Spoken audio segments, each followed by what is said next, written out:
Welcome back to Point Blank, where we talk about issues that matter to you and I. Well, the by-election at Permatang Poh has come to an end, but I'm sure emotion is still running high among leaders of the Pakatan Rakyat and their supporters. Yeah, we can feel it all from this clip. Let's have a look.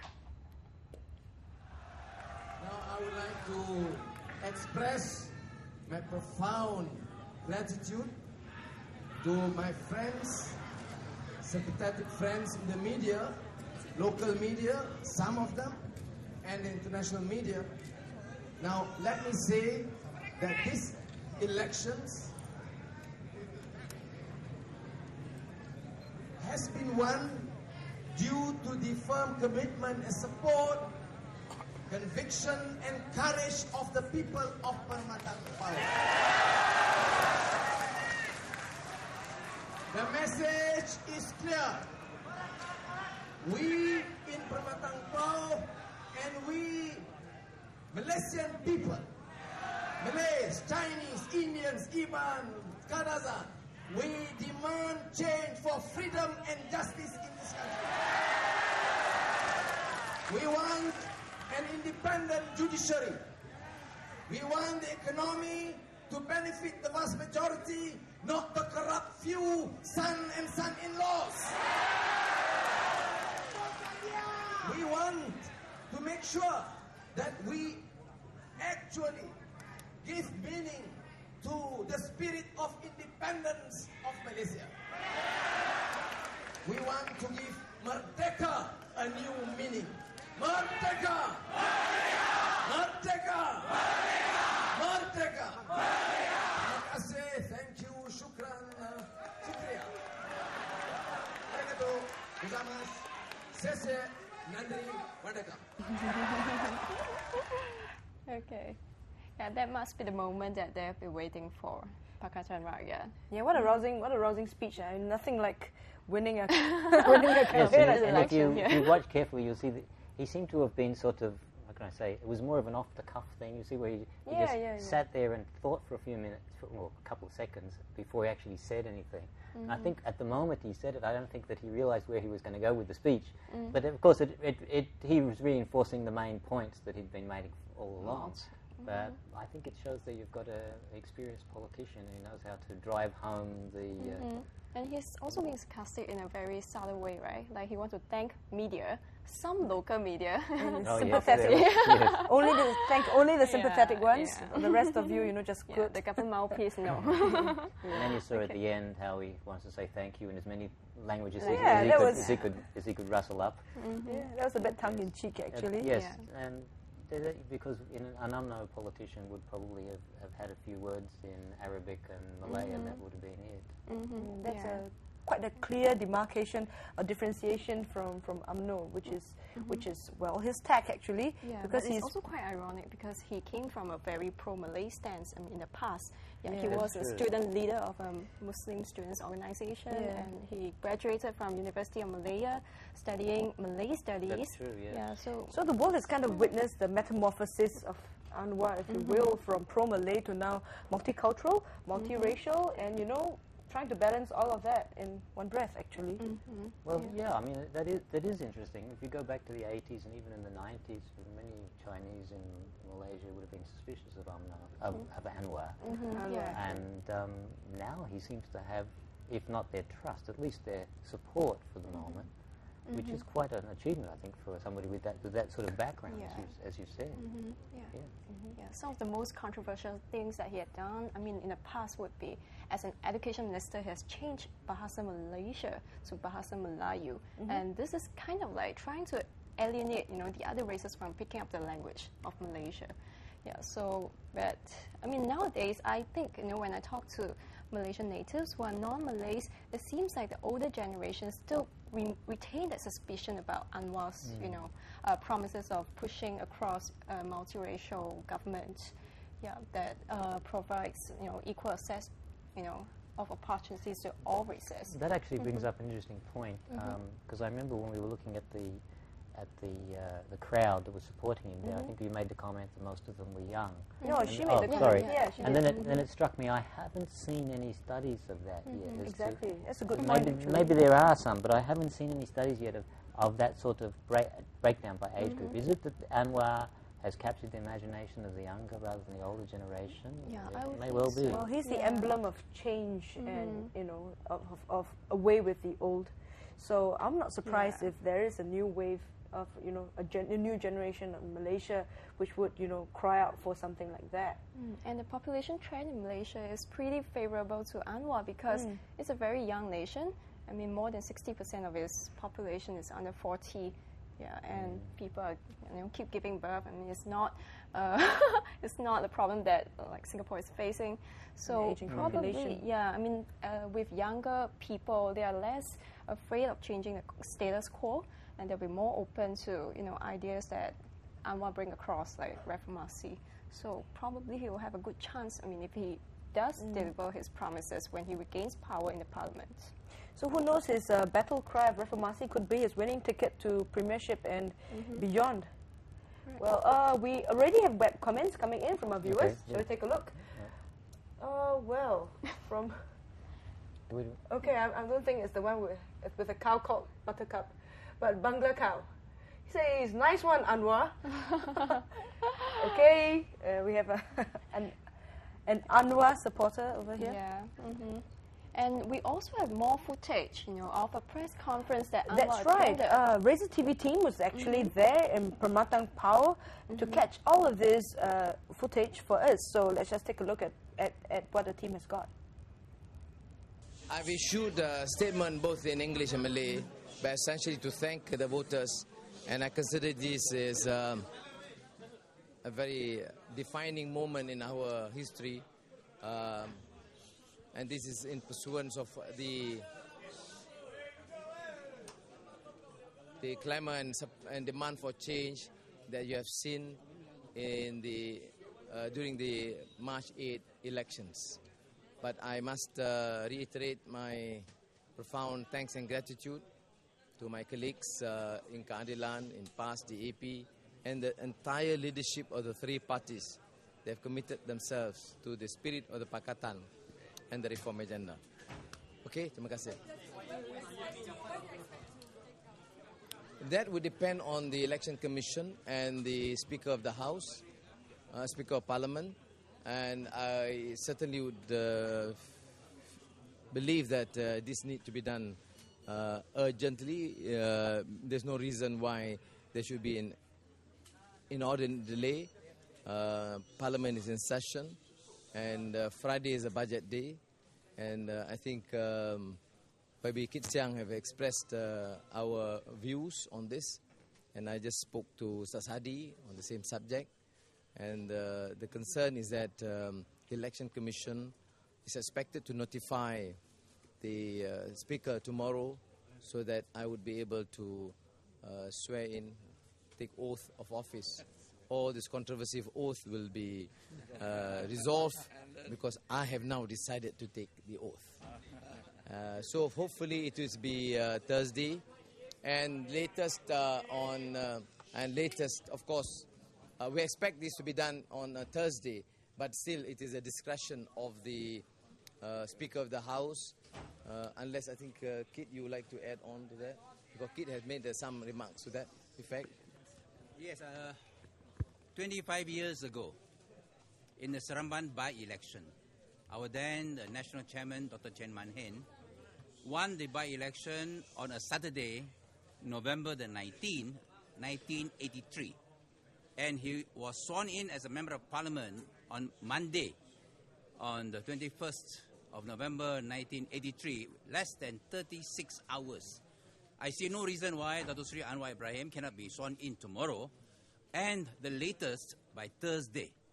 And the Pakatan Rakyat parties have agreed that Dato' Sri Anwar be the parliamentary opposition leader, and we will send in a letter to the Speaker tomorrow on the Dato' Sri Anwar's appointment, and we would like to see Dato' Sri Anwar start as a parliamentary opposition leader on Thursday so that the Speaker can announce it, and after the swearing in of Dato' Sri Anwar Ibrahim, so that he can take his seat as the first opposition place in Parliament directly opposite the Prime Minister when the Budget 2009 is presented. There can be no reason why there should be any delay, because any delay will be a disservice to the people of Permatang Poh who have acted on behalf of 27 million Malaysians to vote for democracy, for justice, for freedom. And if, for some reason, Dato' Sri Anwar Ibrahim is not sworn in, is frustrated from taking his oath of office as a Member of Parliament and his place as Parliamentary Opposition Leader, then the 2009 budget presentation on Friday, which is going to be telecast nationally live, will not be able to be presented smoothly. Okay? Mr. Anwar, what happens if there is a delay? Well, as Wabi Kisia has said, and I have discussed this with Kandilan Pas and the AP leaders, there is no reason for this delay. There has been even a precedent, as alluded to earlier, that democratic process must be observed, the people's sentiments has been expressed and must be respected. What happens with the sodomy charges when you're opposition leader? How does that case go forward? There's no case as far as I'm concerned. There should not be a charge in the first place.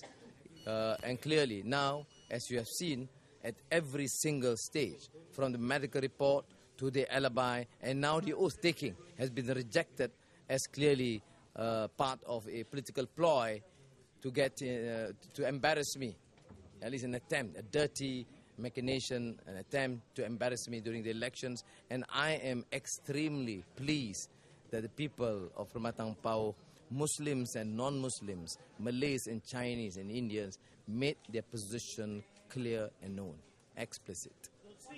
Sorry.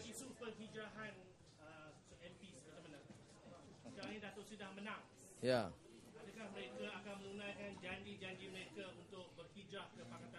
Sekarang saya angkat sumpah. Lepas angkat sumpah, saya bincang. Lepas tu saya adakan pertemuan dengan pimpinan Pakatan Rakyat dan saya akan umumkan selepas itu. Saya sudah sebut perkara ini dan saya tak mengulang, tapi yang penting ialah dalam semangat kita muafakat dalam Pakatan Rakyat, saya harus mengemukakan dan mendapat input daripada pimpinan Pakatan Rakyat. Dengan majoriti yang sebegitu tinggi itu, adakah dia akan memberi confidence terhadap mereka yang akan berjuang? Itu Sam tambah. First, we feel very proud with the result. Secondly, this is a very clear signal for fundamental change. And people want unity, justice, and also economic reform. So we will move forward for sure. Bahasa. Nak ulang-ulang bahasa. Pas rasa begitu. Now, my friends and colleagues from the Middle East, Turkey, ASEAN, Europe, and the States have expressed their happiness and rejoice at the hearing of the initial preliminary results. Although at that time I responded very politely, there's nothing official, although it was quite certain that I would win with a comfortable majority.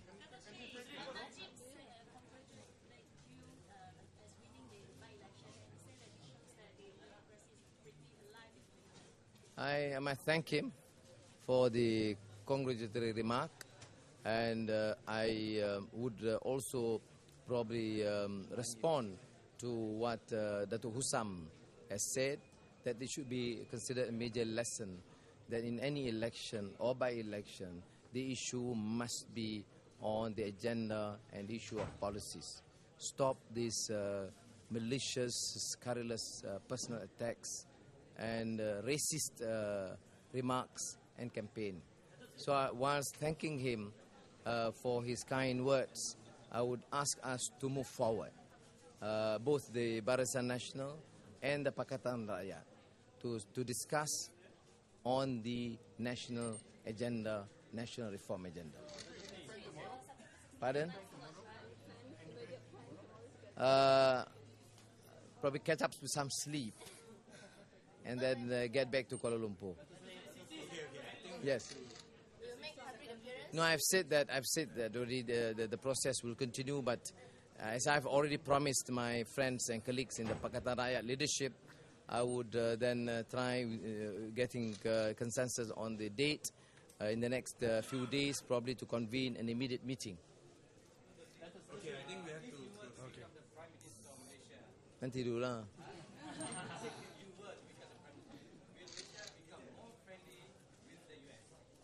No, the issue is not the US.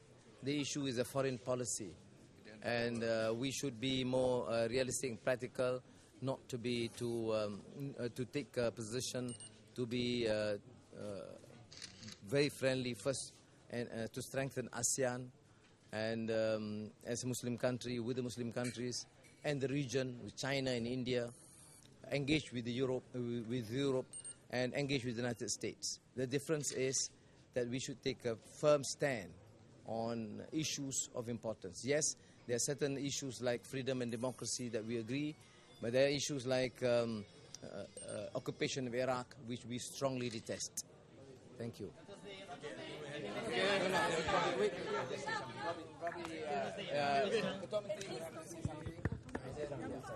It's okay. We're all crushed down here, okay? Right.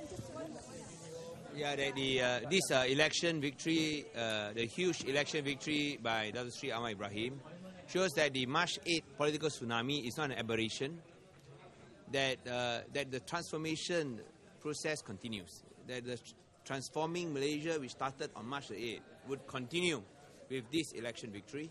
And this also is a milestone, a political milestone, because it shows that the Barisan Nasional, especially UMNO's desperate attempts to use racist and extremist issues to try to work up the sentiments of the population has failed. They were perhaps on a new era where racial politics would not work anymore with the population.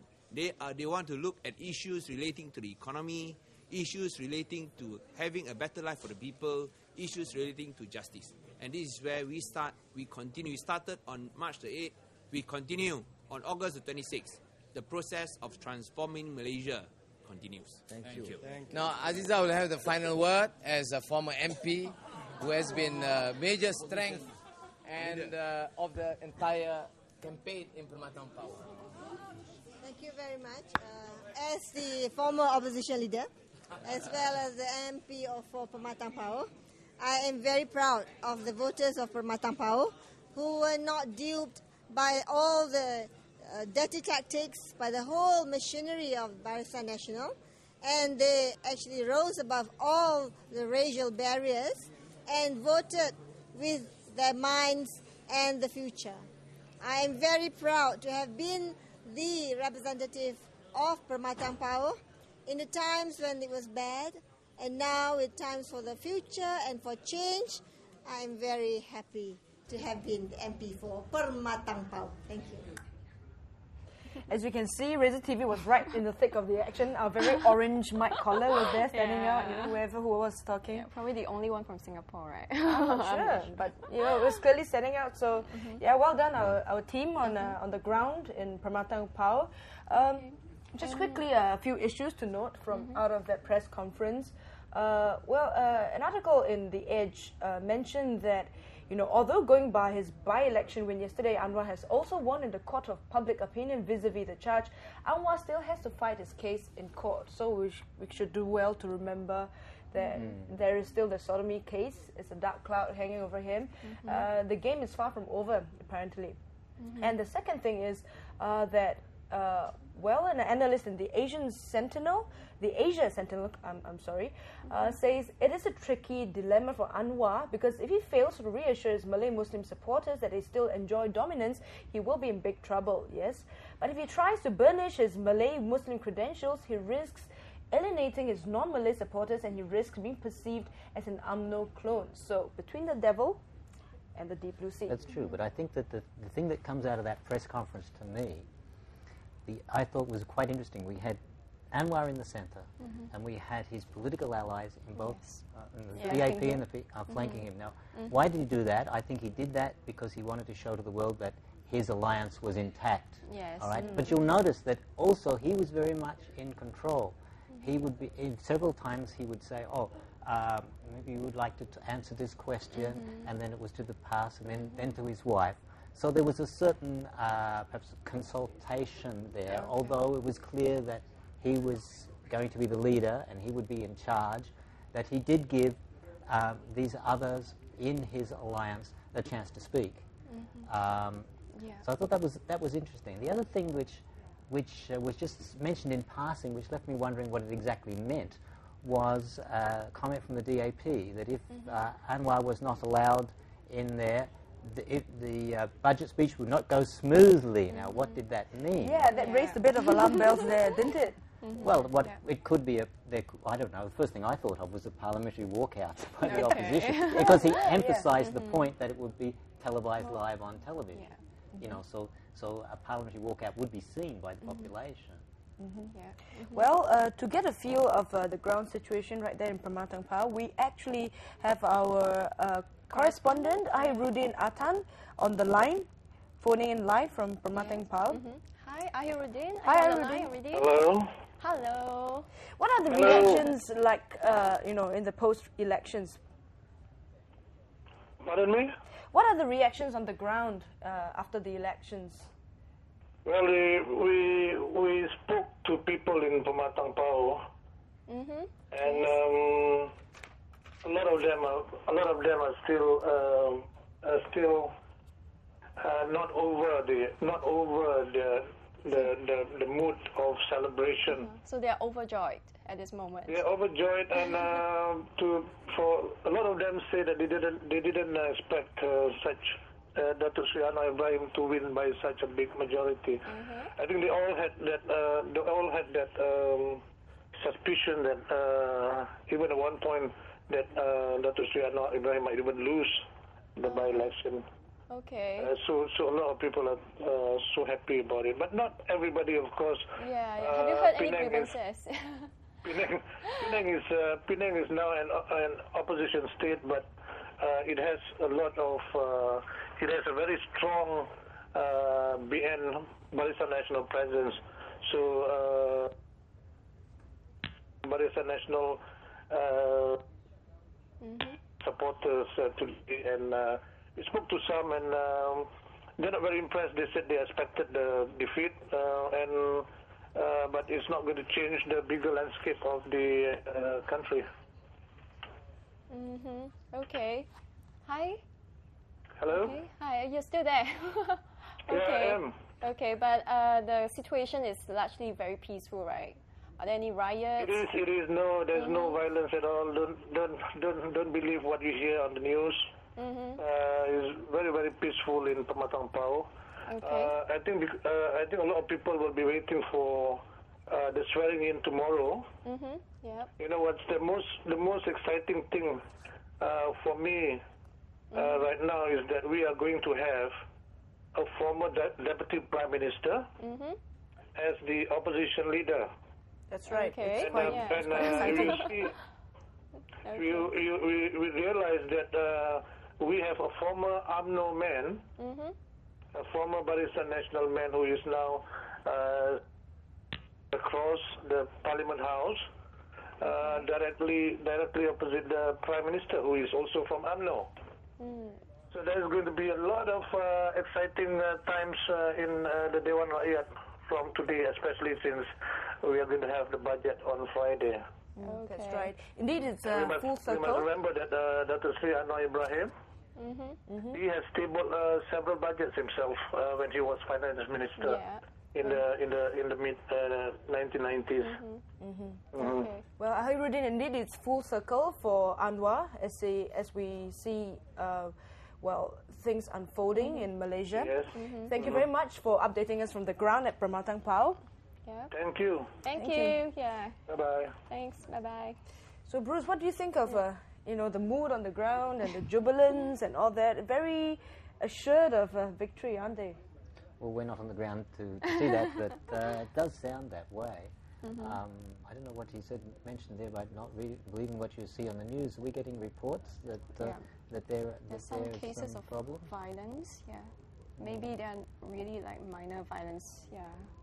Yes, I can see that it would.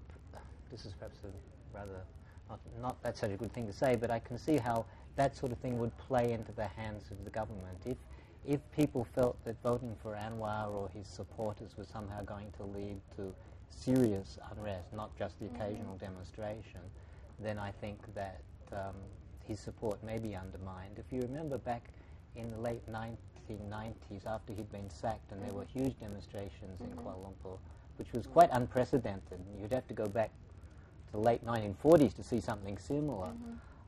Many ordinary Malaysians tended to desert the opposition at that point because they were thinking, well, you know, as much as I want change, I don't want, you know, my house burnt down and riots in the streets.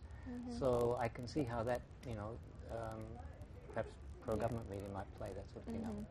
And also, like, one last question for Bruce. You know, how is Anwar's victory in this by-election going to affect the bilateral ties between Singapore and Malaysia if he happens to be the next Prime Minister for Malaysia? Well, if he became Prime Minister, we might find ourselves in a rather similar position that Singapore found itself back in the late 90s when the government changed so drastically in Indonesia, and Suharto, who had been there for so many decades, suddenly fell from power. We had a new group, totally new group, come into power, and Singapore then had to adjust to this new set of personalities which it hadn't been used to dealing with.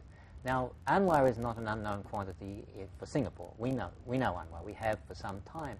But a new Anwar-led government would certainly have many cabinet ministers which were not familiar with Singapore, and vice versa. And there will be a period of adjustment there, and possibly painful adjustment, just as there was between Singapore and Indonesia. So there are the possibilities there for some problems. But the good thing, I think, is that Anwar is not an unknown quantity to Singapore. Okay. Well, thanks so much, Bruce, for coming on our show. We appreciate that very much. Well, up next, Supernatural Singapore is right after Razor's Top 5, so do stick around for that. See ya. Bye-bye.